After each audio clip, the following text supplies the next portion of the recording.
A&B Properties is Quincy's largest apartment rental company with hundreds of units available.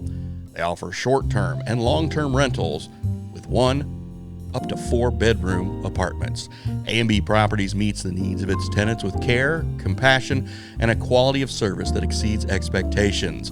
A&B Properties also has a convenient tenant app for you to do your payments or make repair requests. Give them a call today. A&B Properties, 217-919-8080, Quincy.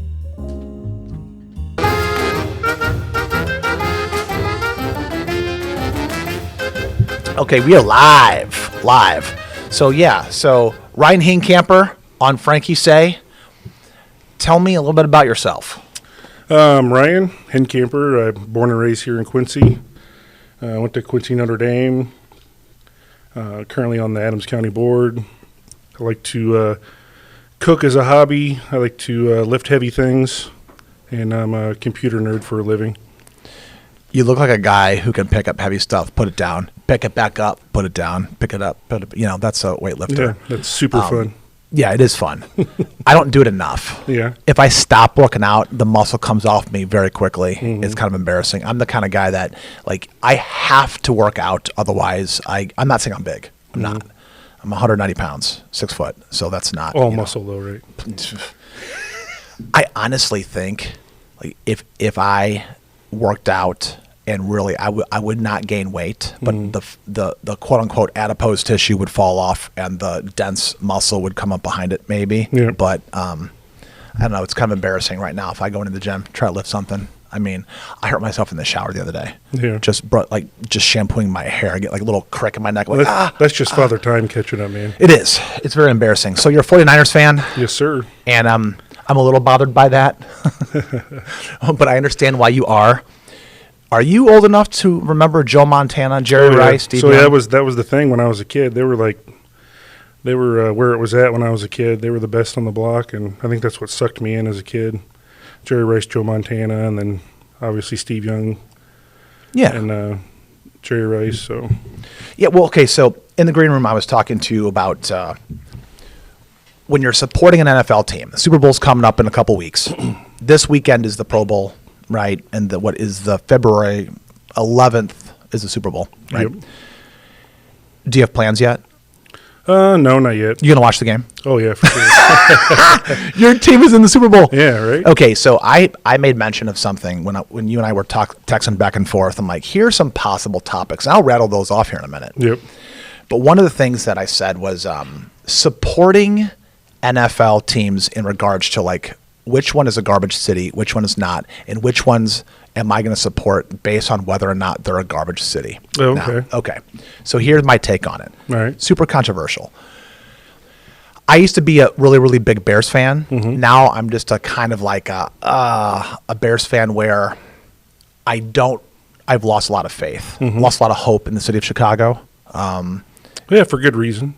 I've got good reason for that. Mm-hmm. And so now I've gravitated towards the Kansas City Chiefs. What about when they moved to Arlington Heights?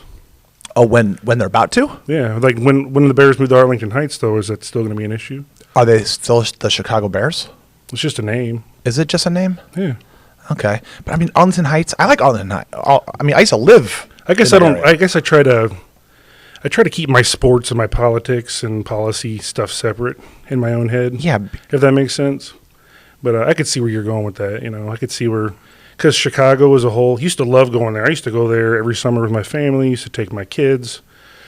We'd go spend a weekend there, catch a Cubs game, go to the North Avenue Beach, go to Giordano's, whatever, Used to love doing that.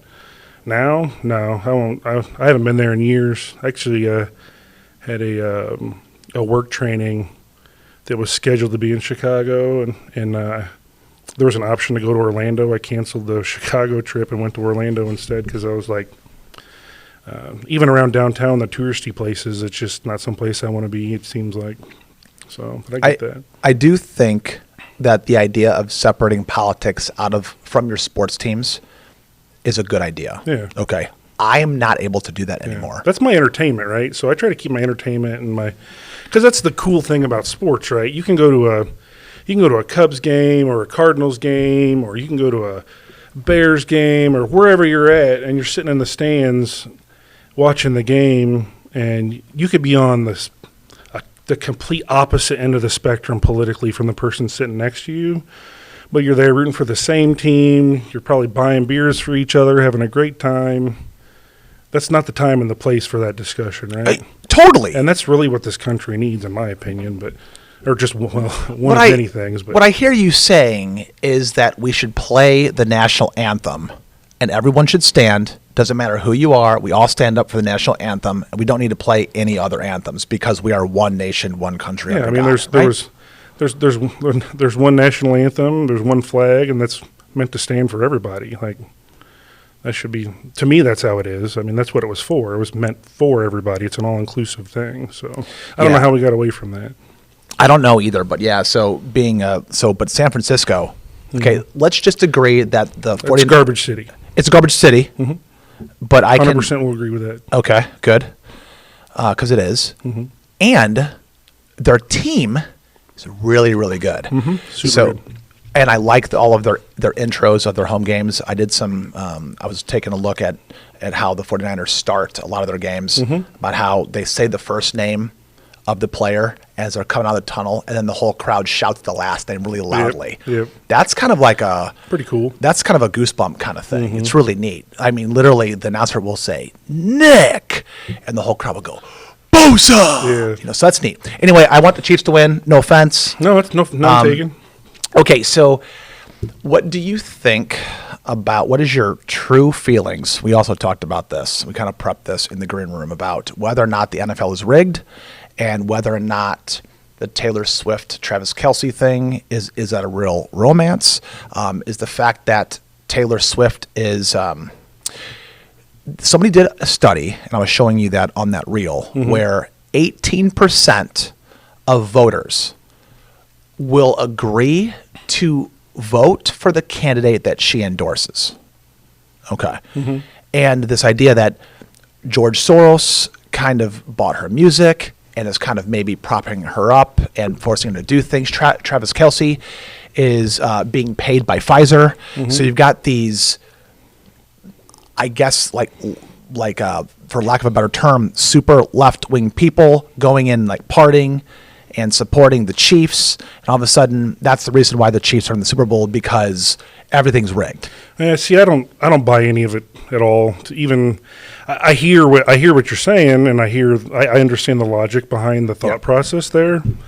In today's, there's a couple different ways that I look at this.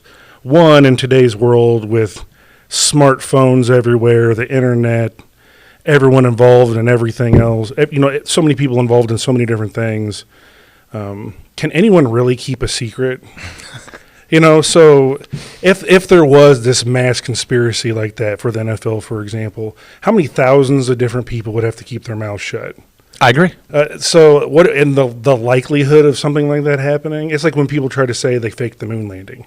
Yeah. And there was 30-something thousand people or something involved in the moon program. I'm like, so you got all these people to not say a word about it ever. That ship doesn't float for me. So the guy Clandestine on Twitter, his Twitter handle is War Clandestine, and I think you follow him. I do, maybe. Yeah. He writes, I had zero plans of addressing this because it's really dumb, but I've seen so many bad NFL Taylor Swift takes that I have to set you all straight. So I won't read the whole thing, but he goes, the NFL is not scripted. Kelce and Swift's relationship is not fake. The NFL and TV networks have a financial interest in promoting Swift because she has massive influence, and her fans belong to the demographics the NFL does not currently have. That's correct. They're just trying to expand their audience, and Swift is an easy avenue to get more women. And it goes into, maybe she's a well-known DNC advocate and Trump hater. If she was a Trump supporter, her screen time and media coverage would not be high. Literally, this guy goes, stop saying stupid things. Yeah. So you got to think that the NFL demographic is something like 30 to 50-year-old men. Like, that's the demographic. It is. All right. And so if you look at, I haven't looked at what Taylor Swift's demographic is, but I guarantee you it's not 30 to 50-year-old men. No. So you're from that perspective, it's like, ooh, we can pull a whole different demographic in into this audience. Now, as far as like what you were mentioning with Travis Kelce stuff and the Pfizer, Bud Light, whatever stuff, Travis Kelce's going to be a first ballot Hall of Famer. So the stuff that I saw, like, or the thing that you had showed me, that the guy was talking about, like Travis Kelce is some guy this guy had never heard of. Well, that guy obviously doesn't watch football. Anyone that's watched football for the last several years knows who Travis Kelce is. Wait a second. Speaking of Jerry Rice, is it true that he just passed Jerry Rice's receptions in the playoffs? And that's a record that's stood for a long time. Nobody thought that Jerry Rice's record. I mean, Jerry Rice has records that, well, like his receiving yards record's like over 22,000 yards or something, and that'll probably never be broken.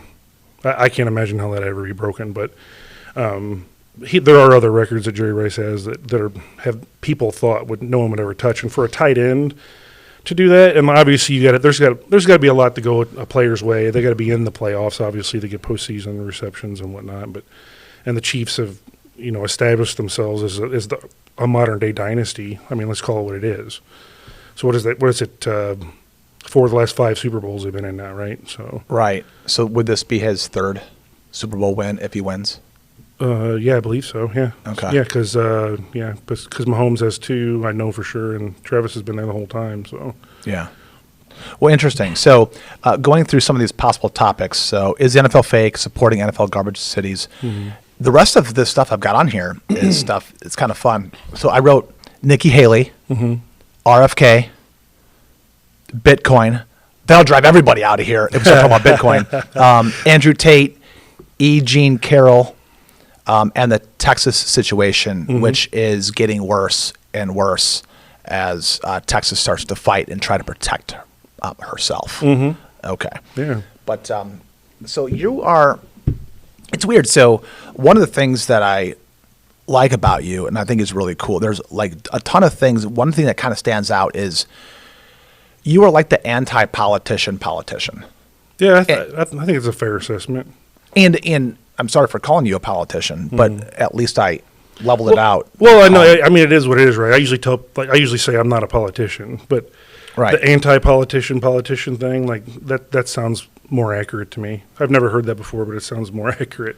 Yeah. So you kind of swing from the libertarian tree a little bit. Which, you know what that means? It just means that you're just more fully evolved than most people. That's what that means. Depends on who you talk to, I suppose. I know. But I've got a real big bone to pick with Nikki Haley. Yeah. I don't really have any problems necessarily with anybody on the other side who may or may not run. Right now on the other side, there's nobody running except for one old guy that cannot get the sentences out. He's like our current president. He's really struggling. He's having a super, super hard time. And here in a few minutes, I'm going to ask you, do you think the Dems are going to pull him and stick in Michelle Obama? Because I'm willing to place $5 bets with 10 of my closest friends. I think it's highly likely. You do? Yeah. Okay. Well, around the May time frame is things that I've heard. So I don't know if that's true or not, but it's, again, like you're a logical guy like I am. Logically, that makes the most sense, I think, for the Democrat Party. So yeah, because they don't want to do it too fast. Well, they can pick who they want at that point. So right, they don't have to worry about a messy primary process at that point. Okay, and give the voters the idea that they didn't have a choice. Do you feel like expressing your opinion on Nikki Haley, or do you want to keep that private? No, I mean, I haven't followed her super closely. I do admire the fact that she's out there, swinging, taking swings and involved in the process. I don't necessarily like the way that things have continued, because honestly, I make no secret about it. I was a DeSantis supporter this go around. I thought he was probably the best option. Does that hurt you in the weightlifting community? No, I don't. But that's something I try not to talk politics. That was a good joke. No, that was a good joke. That went over even my head. DeSantis, his wife came to Quincy. Yeah. And she gave a speech at the country club, and somehow I was there listening to the speech, and it was unbelievable. So Governor DeSantis does not speak as well as his wife. His wife, she should just run for president. I mean, she is a high-level person. One of the best speakers I've heard in my life in a live situation. But why'd you like DeSantis so much? I think it all goes back to a couple different things. Like, he's a pretty logical guy, which I think you understand. He seems to super accomplished in his life, veteran, not just a veteran, but a super successful veteran. That guy's backstory, and I feel like a lot of people, he didn't really put it out there much himself. He could have stood on that platform a lot more, and maybe it's weird to call any politician at that level somewhat humble, and I don't know if he is or not, and maybe he didn't really run on his record a whole lot, like in what he did in his like life accomplishments. You know, you look at what he was an advisor to the special SEALs teams and whatnot, like from a legal perspective. He was involved in like super high level decisions and whatnot, like super high stress situations, things that were detrimental to American lives. He was involved at a high level, right? And then also, he took Florida from a purple state that was just, you could go however, and Florida was Florida or whatever. Now Florida is, if it's not rivaling Texas, it's surpassed Texas as far as like a conservatively ran state. Their financial situation is fantastic. They have some of the best roads in the country as a result. They have 3 NFL teams. Yeah. And none of them are garbage cities. Yeah. But it's just a really well-run state. I mean, and even getting away from the Republican-Democrat narrative as far as that goes, I mean, it's just a really well-run state. I mean, it's hard to argue with numbers, right? So, have you seen the famous Twitter poll? By the way, I'm not going to call it X. Just like I don't call it. It's hard. I use the two interchangeably. I have a hard time saying X or Xting, or I still say tweeting. Well, yeah, like that really tall building in Chicago called the Sears Tower. Yeah, they changed the name. Yeah, I call it the Sears Tower. Yeah, I still call it the Sears Tower. Sometimes I'll call it the Willis Tower, but I usually call it the Sears Tower. That's just on your low T days. Like, yeah. No, I like to make the joke that if anybody ever gets irritated by what I'm calling something, I'm in terms of evolving. Some people say like, oh, he changed or she hasn't changed or whatever. You can evolve, right? Yeah. But I try to evolve as much as I can, but I stick to like things like Twitter is Twitter. Sears Tower is a Sears Tower. If they ever try to change the Kansas City Chiefs stadium name from Arrowhead to something else, I'm going to call it Arrowhead. I still call it Arrowhead. Yeah, I mean, they're trying to change it to something else, but I'm not buying like it. Gaia or Gaia. It's Geha. I don't know. It's Arrowhead. It's Arrowhead. Yeah. So and that's easy to pronounce too. It's really easy. Well, good. Okay, so Nikki Haley, I'm just going to tell you what I think about her. Yeah. So I don't know what her stance is on the abortion thing. She might be pro-life, but other than that, I cannot find any difference between her and Hillary Clinton at all. I think they're almost the same person. I feel like she's Dick Cheney in high heels. I think she's a warmongering neocon, and I just feel like she could definitely switch. She could switch over and be a D tomorrow seamlessly. Yeah, I could and see get way more attraction. Yeah. Because people like to. She was saying that when she was in high school, she used to get made fun of for being brown. But I mean, to me, I never knew that she was brown until she brought up. I just thought she was beautiful. I didn't know. I didn't until you just said that. I had no idea. No, she's like all over the networks saying that she was being made fun of as a kid because she was a brown girl. Yeah. And it's like, okay. I never would have seen that or thought that. Did you see what happened when the Babylon Bee was making fun of Vivek and saying that something about like how he works at the 7-Eleven or something like that? Did you hear anything about that? I did not. Yeah, so like the Babylon Bee, which is a conservative satire site, is making fun of Vivek for being brown. Yeah. And then he comes out and he's like, Yeah, I mean, you guys want to come hang out? I'll give you a Slurpee. So Vivek is just like a higher level, super funny, fast thinking guy. Do you have any opinions on RFK? Man, I mean, I like his moxie. I like that he's not afraid to say just about anything. Right? He's not afraid to take on big pharma. Right. Which I really think needs to be challenged. I respect that about him. Travis Kelce's not taking on big pharma. No, he's not taking on big pharma. He's taking a paycheck though. $80-some million. Yeah, but the thing is like, for a guy like that, I mean, does he really support that, or is he just taking a paycheck? I mean, okay. Well, let me ask you. He's like, if you were him and you're not like a social justice warrior, and you really don't give a hoot. I'm trying to edit myself.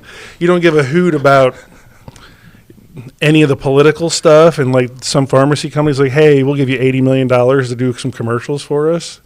But I mean, if you didn't really care about politics, you'd probably be like, where do I sign? Okay, so some of our mutual friends in the weightlifting community, these are true patriots, in my opinion. We can drop names. That's what we do on Frankie Say. We drop names. Yeah. I'll save it for a minute, but I'm thinking of like 10 to 15 guys, okay, that I really like, I really respect. They can lift way, way more weight than me.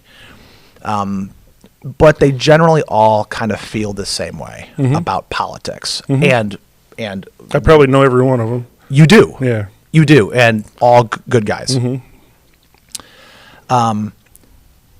If you were offered $80 million from Pfizer, okay, you could do a lot with $80 million. Okay, they're not going to offer you this money. They're going to offer it to Kelsey, okay, which I understand why. Right? No offense, but yeah, no, I understand 100%. why they give it. They're not going to give it to me either. Yeah. I was talking to my wife about this, and I go, it just drives me crazy.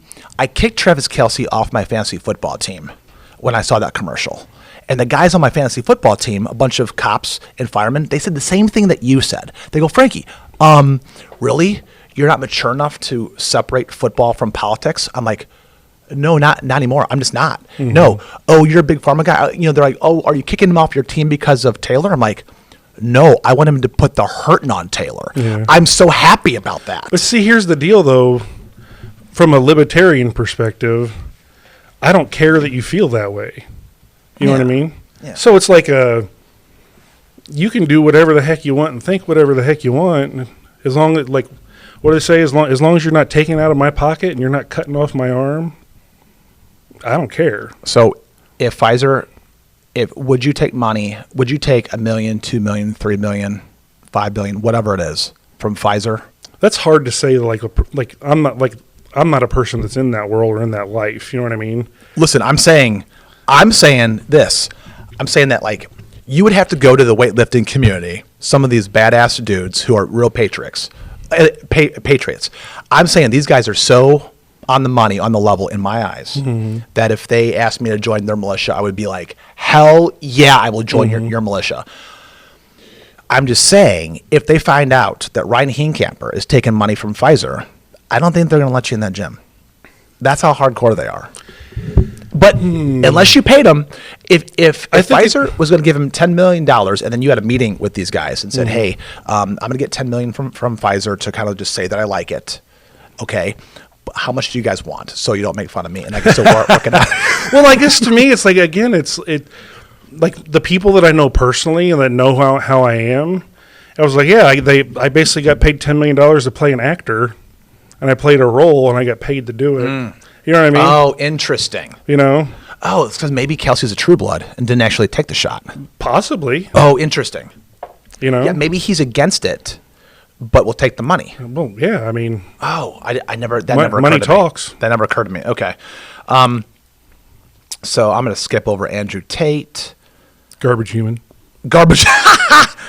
I'll skip over E. Jean Carroll. No, you know what? I'll talk about E. Jean Carroll. Am I saying her name correctly? That's how I understand it. That's the one that... she's got a big payday. $83.3 million? Something like that. It was 83 something. Yeah, her and Kelsey almost got paid the same amount to screw over the rest of the country. Way to go, friends. Yeah, she... I found out something. So the judge that awarded her $83 million... that same judge was appointed by Clinton, Bill Clinton. Yeah, I'd heard that. And Bill Clinton is the guy. I mean, how many accusations has he undergone? Oh, God. How much has he paid out? It's a lot. Has he really? Yeah. So I'm going to have to figure that out. I know. I think it might be. There's been so many stories of the Clintons paying hush money. So, it's like, Siri, how much has Bill Clinton paid out in allegations? And let's see what Siri says. It says, okay, you got something from the Washington Post, political. Okay, he paid Paula Jones $850,000. That's all it says, $850,000 of Paula Jones.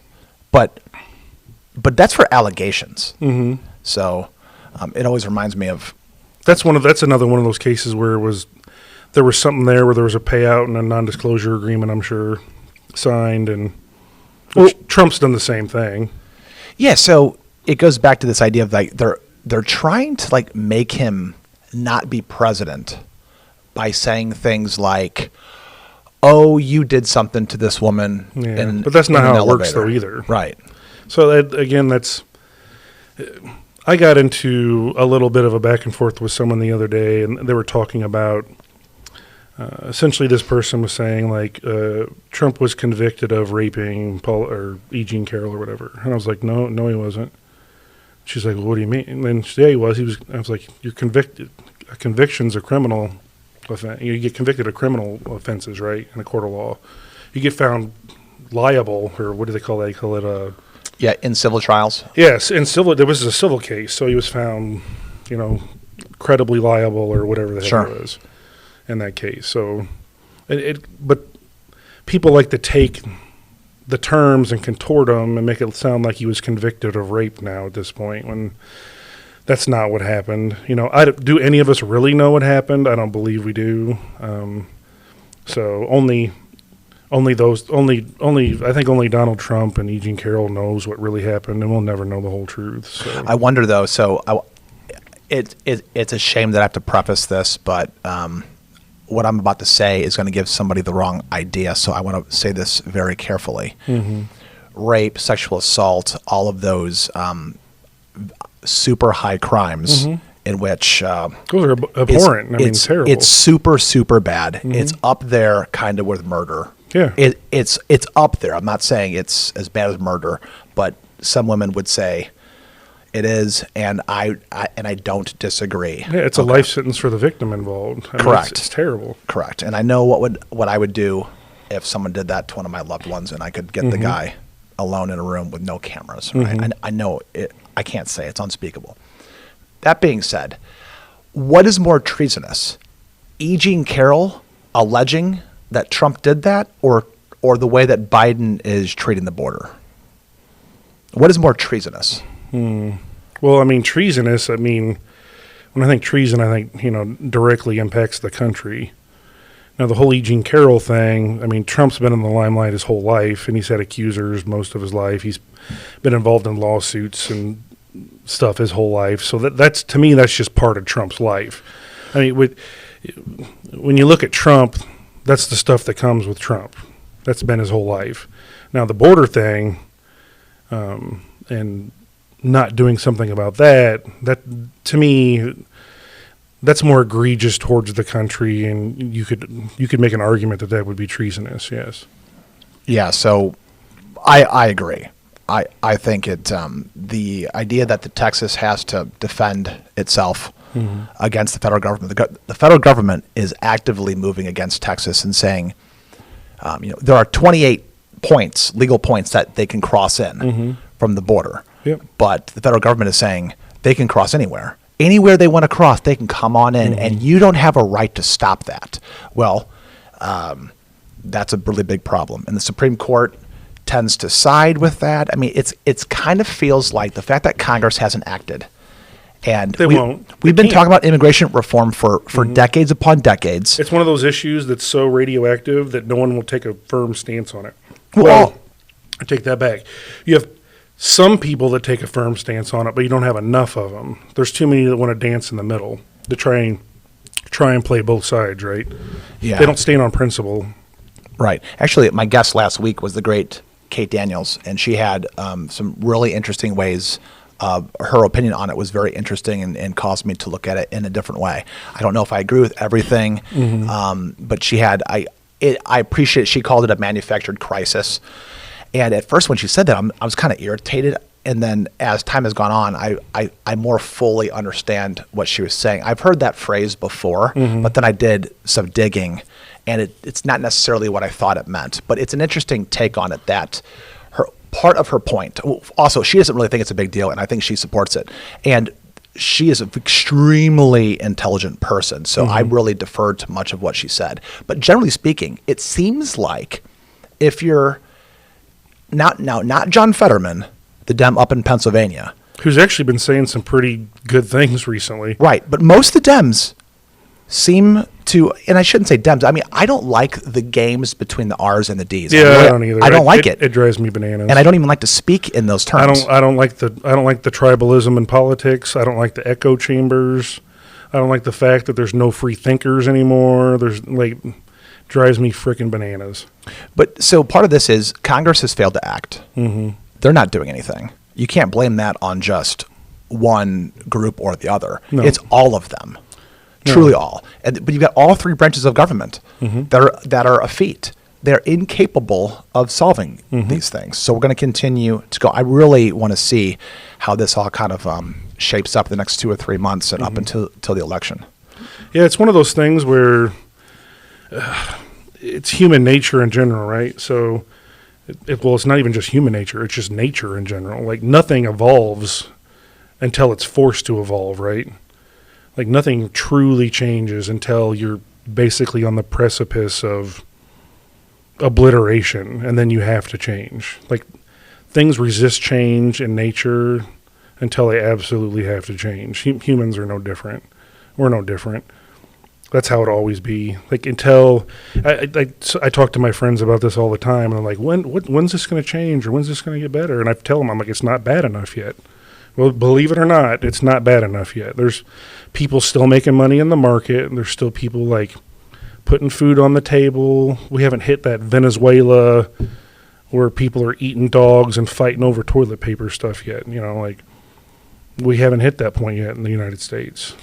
How far? Man, I couldn't agree with you more about that. I ask people that I respect. I'm like, why are we not doing anything about this? I mean, you and I talking about it on a pod, or somebody arguing on socials, or in the privacy of your own home when friends get together and have conversations about it, or in government. Nobody is really making the right decisions. It's more of a sit back and wait, especially the citizenry who knows that these are really big problems. And back to the John Fetterman, I think there are a lot of people that have liked John Fetterman the entire time.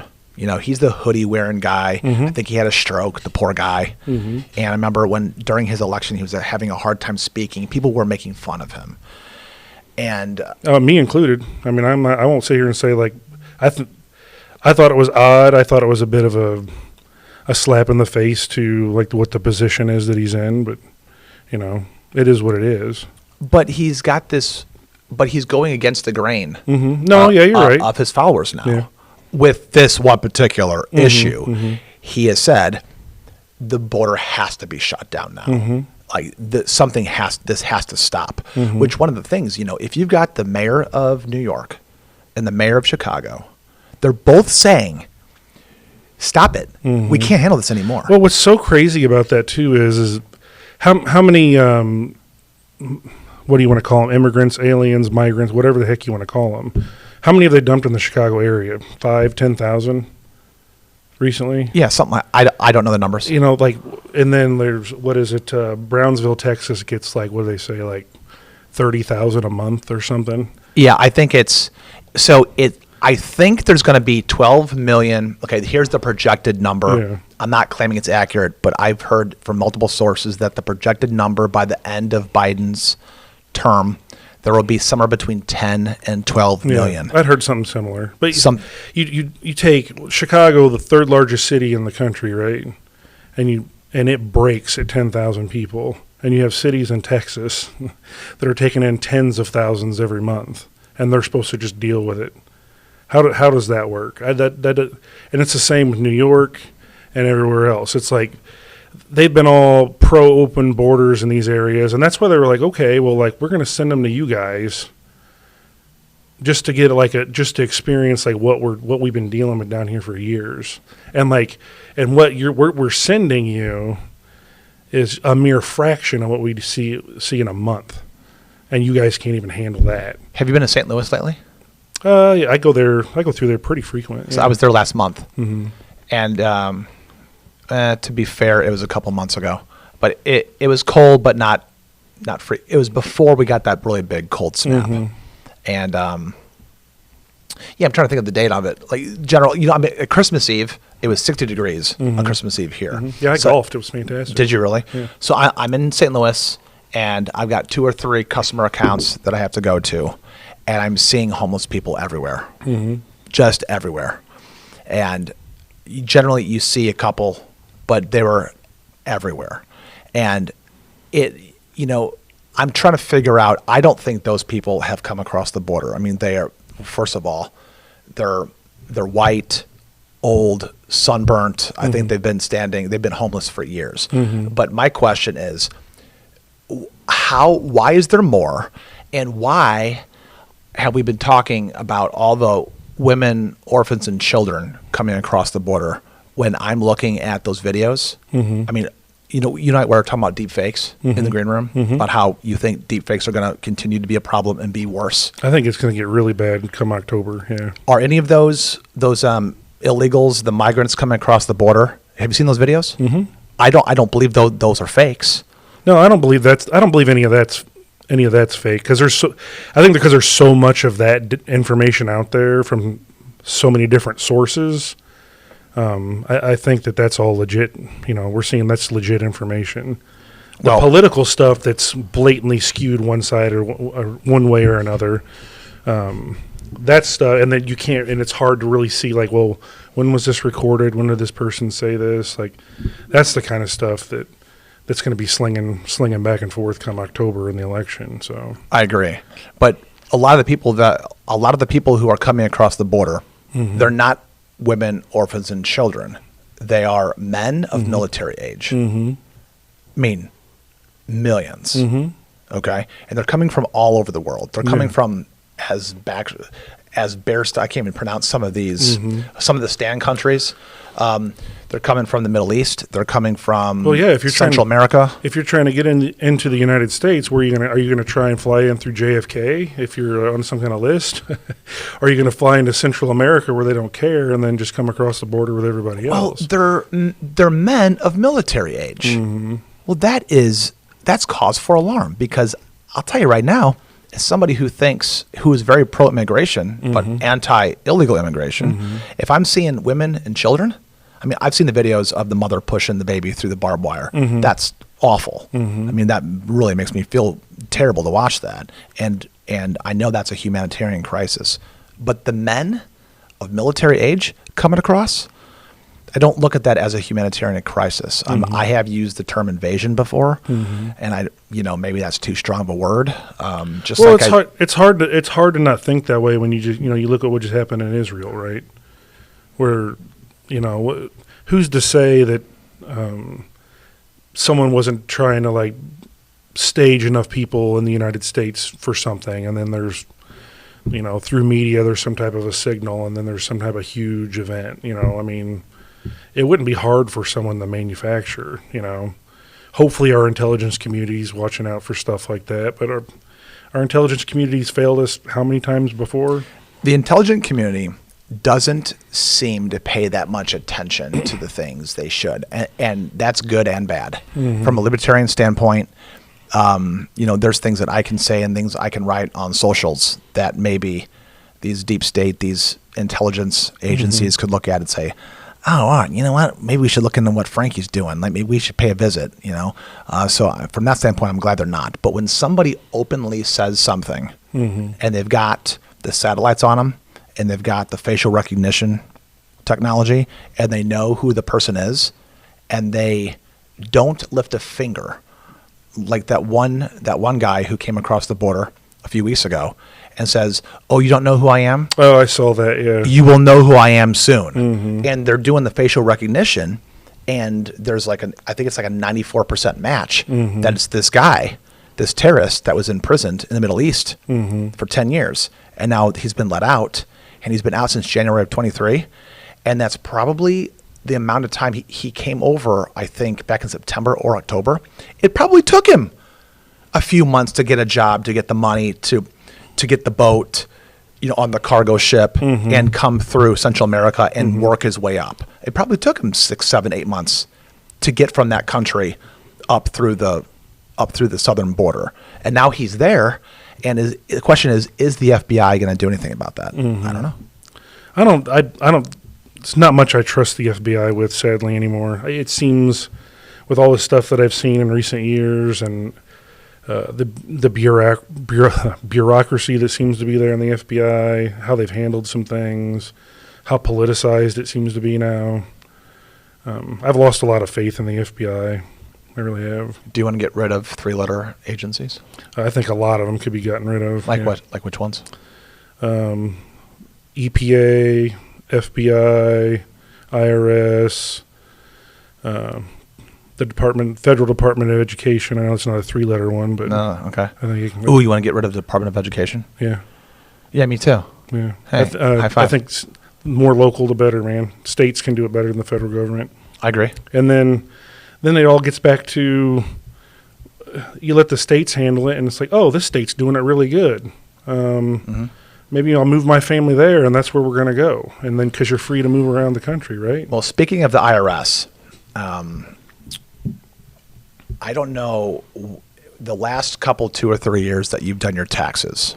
The IRS is kind of a problem. Yeah, they're kind of a problem. I don't know what. I get sick every year. I look at how much I pay in. Well, I mean, do you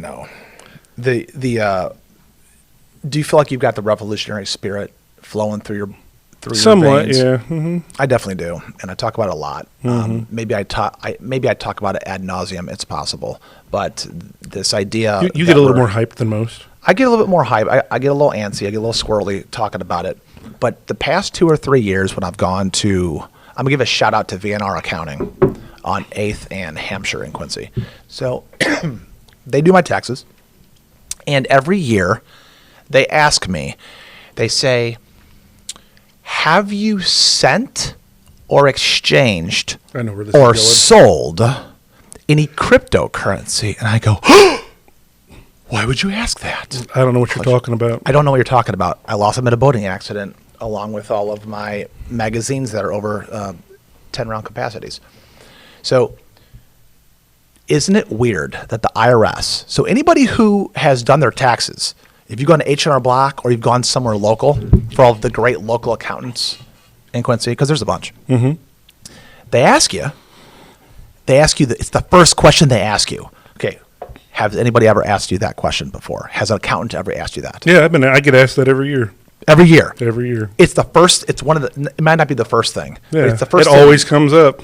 They'll ask you point blank. And I'll usually be like, I haven't sold any. I have zero capital gains on crypto. Yeah, why would I sell it? Yeah. Okay. Which now we are at the time mark where I would encourage all of our listeners, if you're sick of hearing about Bitcoin and you never want to hear about it again, you can do one of two things. You can just stick around and maybe learn something because Ryan Hinkamper is going to say something brilliant again. Or you can go get a snack and study how the Chiefs are going to whoop up on the 49ers. Go do whatever you want to do. But all of the Gem City hodlers, do you like what I did there? All of the people who have the cryptocurrency, we're going to talk for 8 or 9 minutes about the great Bitcoin. Okay. So I did this before where we're talking to, who was it? Jeff Kennedy. Jeff Kennedy, a wealth advisor in Quincy, and I've talked to many other people about Bitcoin. And the reason why we have to talk about this, okay, we saved it for last. We didn't bore everybody at the beginning of the pod with our cryptocurrency crap. It's a lot of alliteration. Yep. We waited till now. Okay, how's your cocktail? Is it yummy? It's delicious. You got the Woodford Reserve? Yeah, I got the Woodford. Did we get that from the liquor booth? Yes. Yeah. Shout out to the liquor booth. I love the liquor booth. They get a lot of my money. And shout out to A&B Properties, who is still sponsoring Frankie Say in spite of all the Bitcoin talk. I'm just kidding. A&B Properties, the people who run A&B Properties, they like talking about Bitcoin. So there you go. Okay. I don't own any Bitcoin. I never would. I would never own any firearms or Bitcoin. I would never try to like achieve some type of personal liberty because I just want Taylor and Travis to just keep on doing I just want their romance to continue. Yeah. That's all I care about. Same way you root for a central bank digital currency. Yeah. Okay. So central bank digital currency. I want to hear your overall take. You and I, off camera, we talk about this. Yeah. Okay. We've talked about this roughly 3 or 4 to half a dozen times. What is your general take on Bitcoin? I think Bitcoin is a revolution in the in the financial industry, and as far as like a storage of value, and it's a victory for the free market if it's embraced. It gets you out from underneath the government boot in a lot of ways. I mean, you know this. If anyone's listening, they'll just have to look it up, I guess, and read about it. But as far as it confuses people. It does. It is difficult, and don't get me wrong, it is hard to understand like how crypto works. And some people talk about like, well, it's they talk about fiat or this or the other. Well, what's the dollar? It's a piece of paper. Isn't value is the value in something is what we place in it, right? So a piece of gold's only worth what it is, and if someone values it, well, it's the same with Bitcoin or $100 bill. So yeah. So you and I have seen these things on the socials, and we've talked to people about it, and we have really smart people, even like the David Samuels, who will jump on and talk about crypto. So I think we should not talk about crypto, and we should just only talk about Bitcoin because. I agree with everything that you just said, but I want to put a little twist on it. About this idea that it's really hard to understand. Yes and no. Okay, so Bitcoin has a particular attribute. So it's software. People want to know, what is it? If you Google what Bitcoin is, you know what it's going to say?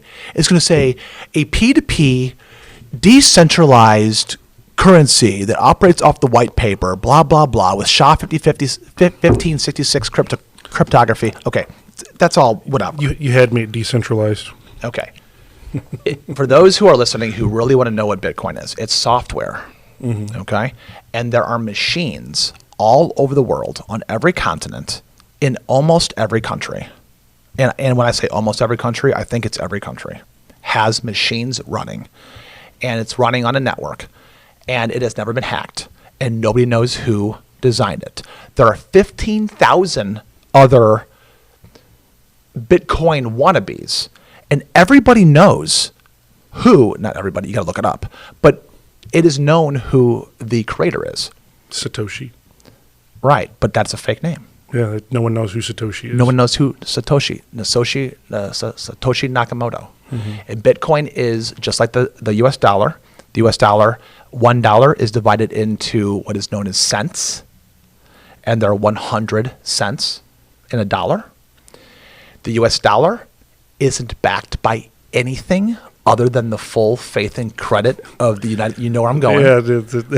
So it's like if you believe the United States and you believe the United States should hold the monopoly on currency, which the United States owns a monopoly on many things. One of them is currency. The other one is violence. Okay, it owns a complete monopoly on it.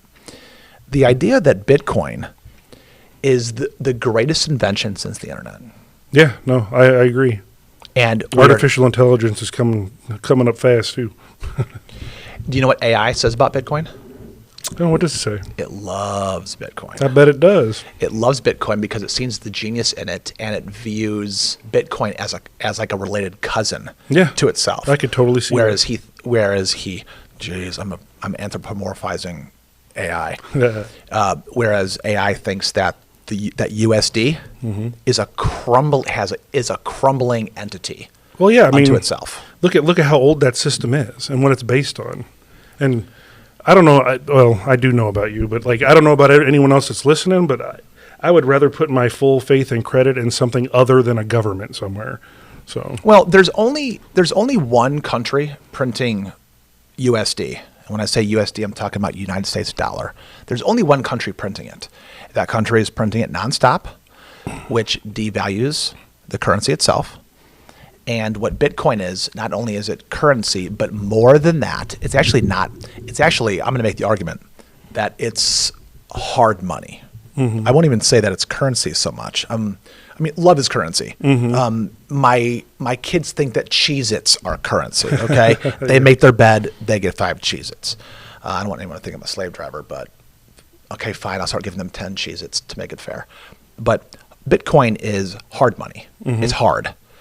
It has a supply limit. The United States dollar does not have a supply limit. There is no limit to USD, but there's a hard limit for Bitcoin. There will never be any more produced past a certain date.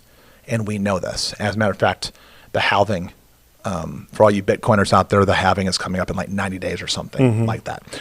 For those of you listening, the halving, that's Halving, the halving, right? Where the number of unit blocks of Bitcoin every 4 years is divided in half. That's why they call it the halving. So it's going to go from what's the number? Every hour, 6 Bitcoins, or what is it? Every time that a Bitcoin, a block is mined, there are 6 Bitcoins. That is the reward. So anybody who wants to mine for Bitcoin, what you need is a powerful computer. You need a farm of them now. You need a farm of them because as time goes on, it needs more and more energy. So do you believe that Bitcoin is something that that you can buy now and look at it in 10 years and it'll be worth more than it is now? I mean, the way if you look at it, you could say, what do they say in the market, that previous success isn't indicative of future performance or something like that? I mean, I've seen people doubt Bitcoin for over a decade now, and I've seen it just go up every year. You know, it's hard to argue against it. It's hard to argue against the logic behind it. It's hard to argue against the utility in it, aside from the speed. But you know what I'm saying about that. I can't see where it fails. However, with the government getting involved and the SEC and all the things they're doing, they're trying to pull that house of cards down.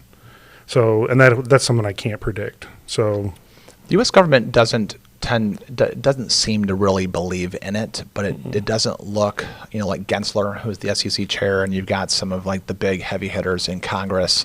Most of them seem to be pretty friendly to it. Most of the U.S. reps on both sides of the aisle seem to be pretty friendly to it. Not Liz Warren, Elizabeth Warren from where is she from? California, isn't she? Is she, or Massachusetts? Or is she Massachusetts? Where the heck is? God, I wish Bob Goff was here to yell out where Elizabeth Warren's from. It doesn't matter. I don't remember. Massachusetts, yeah. Is it Massachusetts? Yeah, and I'm not gonna disrespect her by calling her Pocahontas because that's super rude. But Liz Warren, I should call her names because she's against Bitcoin. You know why she's against it? Because she's in on it. She really wants it for herself.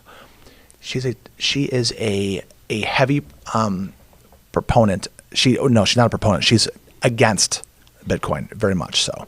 But I always tell people, if you want to buy it, you just got to find an exchange online. Isn't she one of the people that's been like criminals use it? Isn't she one of those people? Yeah, it's true. Okay. Well, it's true. It's kind of like this. You know what criminals use a lot of? $100 bills. That's the criminals use a lot of $100 bills. Oh yeah, it's nothing but feces and cocaine on those bad boys. Yeah, so that'll get edited out. The whole Bitcoin crypto argument, falls flat with me. You know what else? You know what else criminals use? Alcohol. Yeah, they do use a lot. They use a lot of alcohol. Yeah. So maybe we should just like check ourselves. Hey, is there anything else you got? Anything else I got? Yeah. Is there anything else you want to bring to the table? Oh man, because we covered the NFL. We covered Nikki Haley. We talked about RFK for a second. We talked about garbage cities. We talked about DeSantis. Let's see. I do want to talk. I would just one more time like to stress if anyone listens to this, the whole deepfake thing. Yeah, let's talk about it. And the AI stuff, because you and I are fairly educated guys, I feel like, and I don't mean that in a pompous or whatever way, Okay. But I feel like you and I are fairly aware people. We pay attention to things. We're well read into a lot of different topics. I see things on media now where I have a hard time figuring out if it's real or it's fake, and even as well read in and as well plugged in as I am. And what scares the heck out of me is, I feel like this is going to be the first presidential election where so much of that stuff's going to be pushed out there and so much of that stuff's going to be shared and no one's going to, already people, Bob mentioned it earlier, people don't know what to believe now as it is, and it's bad, but I think it's going to get a whole lot worse. And, I want to stress to people out there to keep your head on a swivel and question everything. And I know I don't know what the answer is to try and verify things, but it's going to be a contentious election season for a lot of reasons. So, yeah, what I hear you saying is AI is going to play a part in this election. Yeah, it is. That's what I hear you saying. It's going to revolutionize humanity in general. I wholeheartedly believe that. There's good and bad that are coming with that. The pharmaceutical industry, the medical industry, law, architectural and engineering, all these industries are going to be revolutionized. There's going to be jobs displaced in some regard, but with that also comes new opportunity. So that I don't think it's the end of anything. I think it's the beginning of more. So I'm with you. I'm with you. And anybody who wants to learn more about AI, I think the best places to go, you can go to YouTube. And you can look up Lex Fridman or Elon Musk, and they talk about AI. Lex Fridman has a really great podcast out there. You can go to different channels and search for podcasts that talk about AI. Joe Rogan has a few good episodes too, episodes where they dig into it and the ramifications of AI, and they touch on some quantum computing stuff with that too, which I think that's gonna be a whole other Pandora's box when they put those two things together. So Agreed. Hey, thank you so much for coming on. Yeah. I really appreciate it. Yeah.